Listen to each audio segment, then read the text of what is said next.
안녕하세요. 오늘은 교회에서 가르치는 거짓말 8번째 나눔을 가지려고 합니다.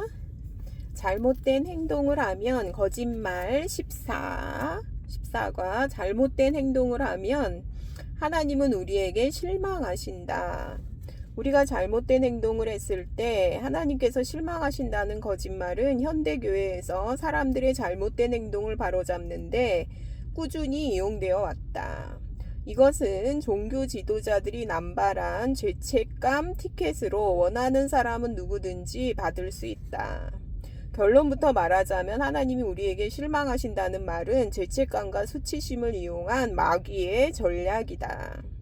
우리 대적은 우리가 죄책감에 빠지도록 이 거짓말을 자주 사용한다. 하나님을 실망시키지 마십시오. 하나님이 실망하지 않도록 그분의 뜻에 따라 살아가세요. 이런 말을 많이 사용하죠. 하나님의 목표는 우리가 그의 사랑 안에 거하는 것이다. 우리가 잘못된 행동을 하면 하나님이 우리에게 실망하신다는 이 말처럼 사람들의 죄책감을 이용한 가르침은 사람들에게 수치심만 일으킬 뿐이다. 자신이 하나님을 실망시켰다고 생각하는가? 실망스럽겠지만 우리는 하나님을 실망시킬 수 없다. 이것이 성경의 진실이다. 우리가 하나님을 실망시킬 수 있다는 말은 거짓일 뿐만 아니라 불가능한 일이다. 실망은 충족되지 않거나 실현되지 않은 기대의 결과물이라고 볼 때 보통 어떤 사람이 특정 결과를 기대했는데 그러한 결과를 얻지 못했을 때 실망한다 라는 말을 쓴다. 그러나 하나님이 실망할 수 있다는 말은 하나님이 모든 것을 알지 못한다는 뜻이다. 하나님이 결과를 모른 채 기다리면서 그가 원하는 방향대로 일이 진행되기를 바라고 있다는 의미이기 때문이다. 이것은 말이 되지 않는다는 거죠. 하나님은 전지전능하시기 때문에 우리의 행동 때문에 실망하신다는 것은 불가능하다는 거죠. 예수님이 십자가에서 세상의 죄를 대신해 돌아가셨을 때 우리가 저지를 죄 하나하나를 분명히 보셨다. 그리고 그 모든 것을 감당하시고 영원히 없애셨다. 이처럼 우리가 한평생 할 일을 다 알고 있으신 그가 우리의 행동 하나에 놀랄 일이 있겠는가? 그러니 우리는 자신에게 실망할 수는 있지만 하나님은 우리에게 절대 실망하실 수 없다. 하나님이 우리에게 기대하는 것은 무엇일까? 아무것도 없다. 놀랍지 않은가? 그렇다면 왜 아무것도 기대하지 않으실까? 우리가 아무것도 할 수 없다는 것을 알고 계시기 때문이다. 성경은 아무 육체도 주님 앞에서 자랑하지 못한다라고 말한다. 즉 인간은 누구도 하나님 앞에서 자랑할 수 없다는 뜻이다. 하나님은 우리가 그를 친밀하게 알기를 원하신다. 이것이 구원의 핵심이다. 요한복음 17장 3절 그를 친밀하게 알 때 우리 삶의 모든 행동이 그 알을 표현하게 된다. 예수님이 하신 포도나무와 가지 비유가 바로 그것이다. 나는 참 포도나무요 내 아버지는 농부라. 내 안에 거하라 나도 너희 안에 거하리라. 가지가 포도나무에 붙어있지 아니하면 스스로 열매를 맺을 수 없음 같이 너희도 내 안에 있지 아니하면 그러하리라. 요한복음 15장 1절 4절 연합을 의미하죠. 연합. 이 완벽한 연합 안에서 하나님은 우리를 아들처럼 보시기 때문에 아들로 보시기 때문에 아들 안에 연합으로 보시기 때문에 실망하실 수가 없죠. 끊어진 가지는 생명이나 열매를 맺을 능력이 없다. 끊어진 가지가 살아나려면 생명의 원천에 붙어서 그 포도나무의 생명이 가지를 통해 흐르도록 해야 한다. 그제야 끊어진 가지도 열매를 맺는다. 우리가 하나님께 붙어 있기만 하면 우리가 표현하는 모든 행동의 원천은 바로 하나님이 되신다.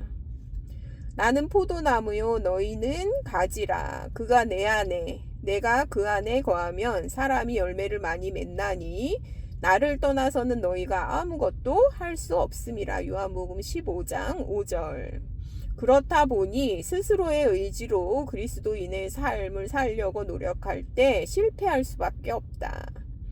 하나님을 실망시켰을까봐 죄책감이나 두려움에 사로잡히지 않아도 된다. 모든 상황에서 우리의 중심은 하나님이 되어야 한다. 하나님은 우리가 우리의 행동 때문에 자책감에 빠지지 말고 그럴 때일수록 그를 바라보기를 원하신다.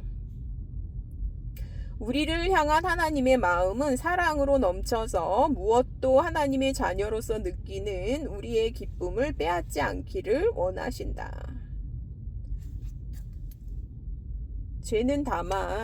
죄를 짓는 것은 다만 우리의 기쁨을 빼앗는 것 같아요.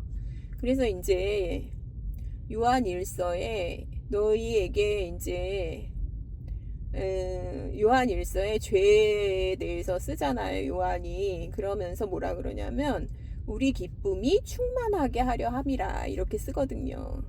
그러니까 죄를 짓는다는 것은 우리 기쁨을 빼앗아 가는 것 같아요. 베드로가 이제 예수님을 부인했을 때 그거는 예수님과의 관계에 아무런 영향을 미치지 못했거든요. 베드로의 행동은 예수님과의 관계에 아무런 영향을 미치지 못하는데 다만 베드로 편에서 그 기쁨을 뺏어가죠. 기쁨이 없고 그리고 침울해지고 그리고 이제 예수님을 막 만나러 가는 베드로는 상당히 성격적으로 이렇게 다혈질이고 밝거든요. 근데 예수님이 부활하셨다는 얘기를 들었지만 만나러 가지 못해요. 그러니까 침울해지고 우울해지고 기쁨을 빼앗아 갔기 때문에 그래요. 죄는 우리에게 기쁨을 빼앗아 가는 그런 역할을 할 뿐이지 하나님을 실망시키거나 하나님과의 우리 관계를 해치거나 이럴 수는 없어요. 얼마나 안전한지 몰라요. 굳건한 반석이세요. 그래서 예수님은 굳건한 반석이시죠. 우리를 향한 하나님의 마음은 사랑으로 넘쳐서 무엇도 하나님의 자녀로서 느끼는 우리의 기쁨을 빼앗지 않기를 원하시기 때문에 우리가 죄에 빠지면 안 되는 거죠. 그래서 누가복음에 나타나는 탕자는 사실은 탕자 쪽에서 기쁨이 없어지는 거거든요. 그래서 우리는 거기 보면 누가복음을 보면 거기는 이제 아버지를 통해 성부 하나님의 마음을 엿볼 수가 있는 거죠. 아마 그는 이렇게 생각을 했죠. 탕자는 어떻게 생각했냐면 아버지가 자신에게 크게 실망했을 것이다 라고 생각을 하죠. 그러나 성경은 아버지가 아들을 보았을 때 그런 거를 표현하지 않아요. 그냥 기뻐하셔요. 달려가서 얼싸안고 입을 맞추고 그 다음에 잔치를 벌이고 아들은 자신의 어리석음 때문에 실망했을 아버지에게 그간의 행동을 변명하려고 했다. 그러나 준비했던 말을 입 밖에 꺼내기도 전에 아버지는 종들에게 말한다. 이 아이를 씻겨라. 내 아들이 돌아왔다. 몸에 때를 벗기고 가장 좋은 옷으로 입혀라. 내 아이가 돌아왔다. 내 아이가 집에 돌아왔다는 말이다. 파티를 열자꾸나. 이렇게 말씀하셨다는 거죠. 아들은 자신에게 실망했을 수 있다. 그러나 아버지는 실망하지 않으신다는 거죠. 아버지는 모든 걸 알고 계시는데 뭘 실망을 하겠어요. 아버지는 우리랑 달라요. 그러니까 그렇게 우리의 기쁨이 없다고 해서 아버지도 우리에게 실망하셨다고 생각을 하면 안 되죠. 이게 이제 죄를 범하면 하나님은 우리에게 실망하신다. 거짓말이라는 거죠. 그 다음에 이제 거짓말 15가 하나님은 우리가 감당할 만한 어려움만 허락하신다. 또 거짓말이라는 거죠. 감당하지 못할 어려움도 허락하세요. 하나님은. 그래서 이거는 이렇게 알고 있다 그러면 시험에 빠져요. 잘못하면. 우리가 감당할 수 있는 그 어려움만 허락한다면 우리는 시험에 빠질 수도 있어요. 그래서 이제 이게 거짓말이라는 거를 알아둬야 되죠. 하나님이 우리가 견딜 수 없는 짐은 허락하지 않으신다는 말에 관한 말씀은 고린도전서 10장 13절 말씀인데요. 우리는 죄로 인한 시험과 하나님이 주시는 시험의 차이를 구분해야 한다. 고린도전서 10장 13절의 말씀은 하나님께서 우리 안에 내주하시는 그리스도의 힘으로 우리가 견딜 수 없는 죄의 유혹을 이겨낼 수 있도록 하신다는 의미이다. 감당할 수 있는 피할 길을 내시고 시험 당할 즈음에 피할 길을 내시고 능히 감당하게 하시느니라는 우리가 죄의 유혹을 이겨낼 수 있는 그런 힘이 있다는 것을 말씀하고 계세요. 그런데 이제 순교하고 사도 바울도 막 그렇게 고난을 많이 당하거든요. 감당할 수 없는 거거든요, 그거는. 그러니까 감당할 시험밖에는 없어. 이거는 죄의 유혹에 관한 거예요. 죄의 유혹에 관한 거. 삶에서 겪는 어려움과 시험은 죄의 유혹과는 별개의 문제다. 사도 바울은 자신이 당한 어려움을 감당하기 힘들다고 느꼈던 순간에 대해 이렇게 이야기한다.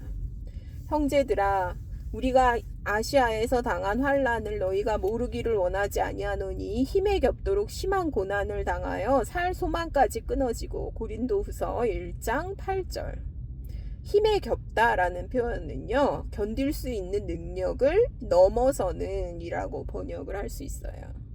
힘에 겹도록 심한 고난을 당하고 있다. 바울이 겪었던 고난은 그가 견딜 수 없는 고난이었다. 우리는 우리 자신이 사형 선고를 받은 줄 알았으니 이는 우리로 자기를 의지하지 말고 오직 죽은 자를 다시 살리시는 하나님만 의지하게 하심이라. 고린도후서 1장 9절. 하나님만 의지하는 그때 하나님이 우리가 감당할 수 없는 시험을 허락하시면서 이루시는 선하신 일을 볼 수 있다. 견딜 수 없는 어려움을 겪게 하심으로써 그와 그의 능력에 온전히 의지하는 법을 가르치시고 우리 자신의 노력을 멈추게 하신다. 이거는 완전히 정금처럼 나오게 하기 위한 하나님의 시험이거든요. 우리를 불에 태우는 시험이니까, 정금처럼 불순물을 제거하는 시험이니까 얼마나 감당할 수가 없어야 하나님을 의지하겠어요. 그래서 그의 초자연적인 평안을 부어주시고요. 부활생명이죠. 두 번째는 우리의 승리의 근원이 누구인지를 알게 하시고요. 그 다음에 세 번째는 우리의 삶과 환경 속에서 주님을 의지하는 법을 더 깊이 배울 수가 있다는 거죠. 이 감당할 수 없는 하나님의 테스트, 이거를 통과하면서 우리는 불순물이 제거돼요. 우리 육의 불순물이 제거되죠.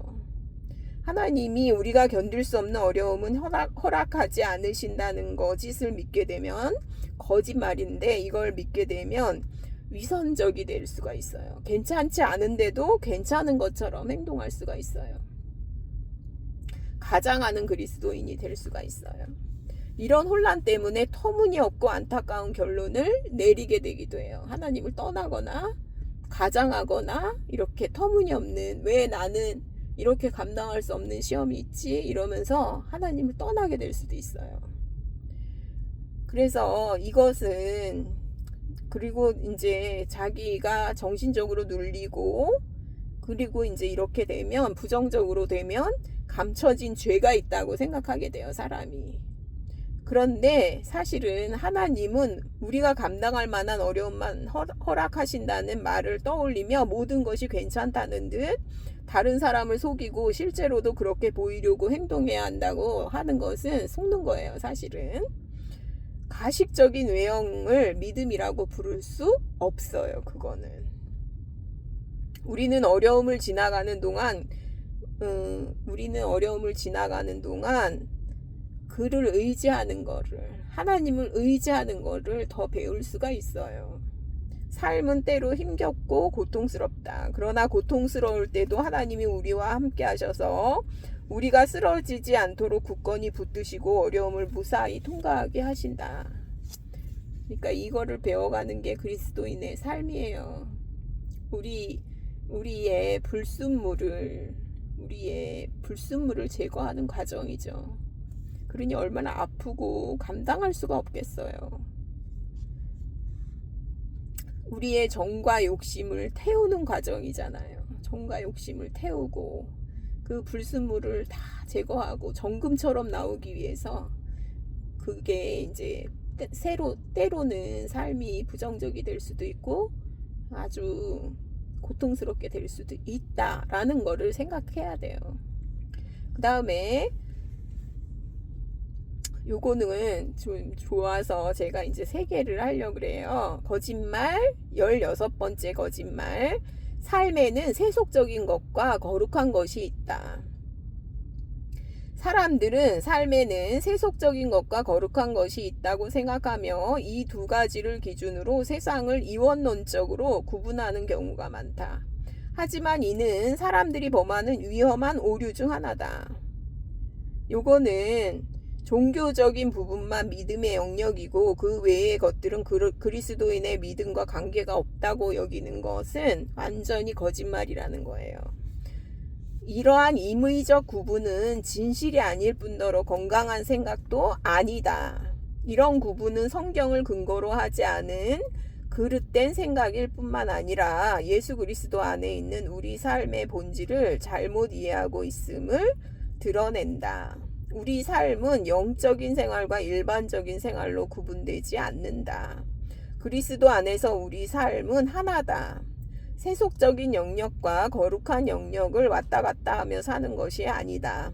우리 삶은 전부 거룩하다는 말을 잊지 말기 바란다.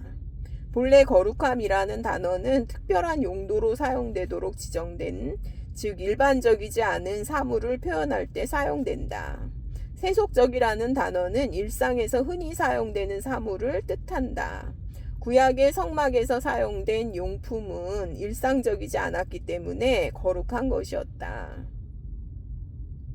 그런 용품은 성막에서 특별한 용도로만 사용되었기 때문이다. 구별된이라는 뜻이죠. 거룩한이라는 뜻은 구별된이라는 뜻이죠. 그래서 추수 때, 일꾼, 포도주 이런 것도 예수님이 말씀하시는 모든 것, 이게 일상적인 거지만 거룩하다는 거죠. 이는 인간도 마찬가지라 오늘날 우리는 사도 바울, 성 베드로 등의 사람들을 거룩하다고 말한다. 이러한 구분이 성경의 인물에만 적용되는 것이 아니다.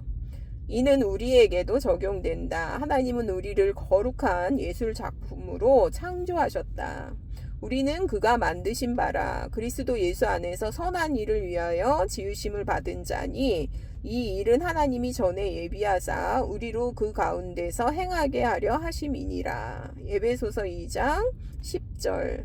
우리를 그리스도인으로 구별하시고 그의 생명을 우리에게 부어주셨다. 그래서 우리는 거룩한 자가 되었다.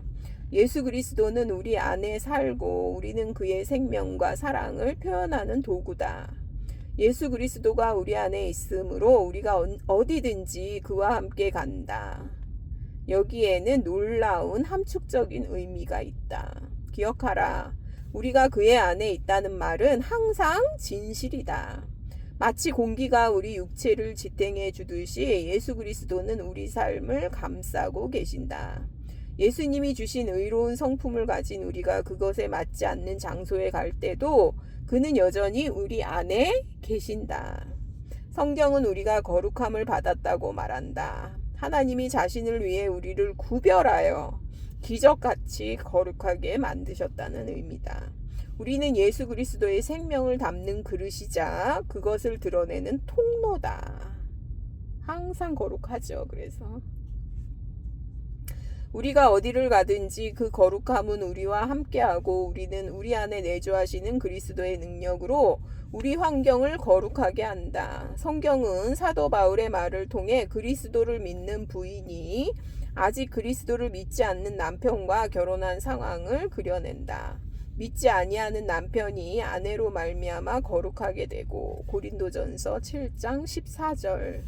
즉 믿지 않는 그도 아내처럼 하나님께 선택된 사람이다. 그러니 곧 그도 믿게 될 것이다.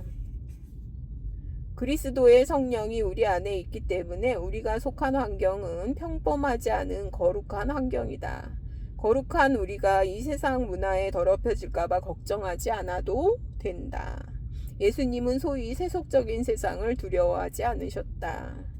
오히려 세상에 발을 담그셨고 예수님이 그런 환경에 계심으로써 세속적이라고 여겨졌던 것들도 거룩해졌다. 이게 신약의 원리죠.